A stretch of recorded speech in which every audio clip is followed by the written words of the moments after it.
All right, this is the last problem from the notes for today that I didn't have time to explain in the last video, so I just wanted to go through this one real quick. So first of all, we're mixing two things. We're mixing sodium sulfate and lead nitrate. So the first thing I did is just kind of write out a balanced reaction just so I could see what was going on. So what's in blue is the balanced reaction. It's double replacement, switch the partners, and the only coefficient you need is that 2 for sodium nitrate. Then I looked to see what information they gave us. So if you look up here, they give us some information about lead nitrate, and over here they give us information about sodium sulfate, and the question wants to know what is the mass of lead sulfate.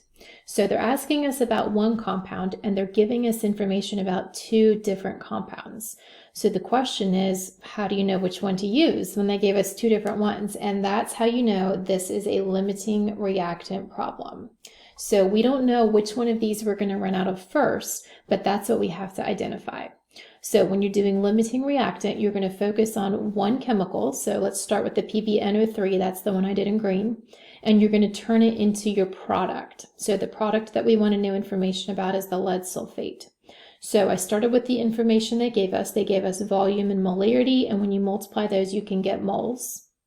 Then what I did is I used the mole-to-mole ratio at this step right here to convert it from lead nitrate to lead sulfate. And notice it's a 1-to-1 ratio.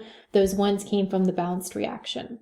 Then once I had moles of lead sulfate, then I could go ahead and turn it into grams because we did want to know the mass at the very end, so that way I went ahead and had the mass. You don't have to do that for a limiting reactant. If you're just comparing which one is producing less, you can just turn it into moles and see which one produces fewer moles. But since we're going to do grams at the end anyway, I went ahead and turned it into grams. Okay, so what that green 18.95 right here, what that means is if we have as much sodium sulfate as we want, but we only have 1.25 liters of lead nitrate, the most grams of product we can get is 18.95 grams. Then we did it again in red, but this time we started with the other compound, but notice that I still turned it into PbSO4. So when you do limiting reactants, you have to turn them into the same thing so you can compare them. If you turn them into different things, you can't compare which one produced less.